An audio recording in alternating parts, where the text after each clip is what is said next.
Please state your name for the record. My name is Major Willis R. Hausen. Okay. What were your responsibilities for the Imperial Department of Military Research? I was responsible for contracting and procuring stormtrooper armor. Who manufactured the armor used by stormtroopers on Endor? Ishiro Military Equipment. Now, why was Ishiro military equipment used to produce the body armor for the troopers on Endor?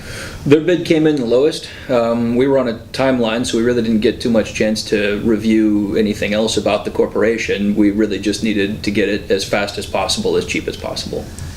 Why were you on a timeline? Everything was on a timeline. At that point, we were mostly focused in the department on the development of Death Star 2 and procurements for the planet-killing laser for that facility. Everything else really took kind of a second seat. What would happen if there had been any delays on the Death Star 2 project? Well, there would have been consequences. What do you mean by consequences? We were working in an organization where, our superiors were frequently murdered for minor mistakes. I mean, it was directly under the supervision of Lord Vader, and I mean, he was famous for killing admirals who made simple errors. There wasn't any of us that were about to find out what would happen if one of us made a mistake or ran late on something. Who was an admiral killed by Darth Vader? So an admiral, let's see, the most famous one was probably Admiral Hausen, who was killed at the Battle of Hoth. Who was Captain Loth Nida? He was Star Destroyer captain. What happened to Captain Nida? Vader killed him too. Who was Grand Moff Tarkin? Tarkin was the commander of the first Death Star. Now, are you familiar with Grand Moff Tarkin's Doctrine of Fear? Yes. What is Moff Tarkin's Doctrine of Fear?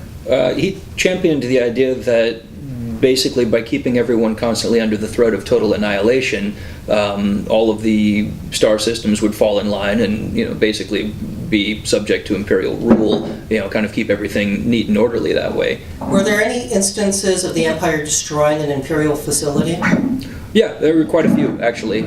Some of them, were pretty highly classified early on, but after a while it became pretty obvious that, that was exactly what had happened. So the destruction of the mining facility at Jeddah, that turned out to be a demonstration of the Death Star 1. The destruction of the Imperial Research Facility on Scarif, and then, of course, Alderaan. Who approved Stormtrooper body armor designs? I did some. Every Chalice did some of the others. We were on a pretty tight deadline, so he put together an unusually brief 500-page specification for that contract.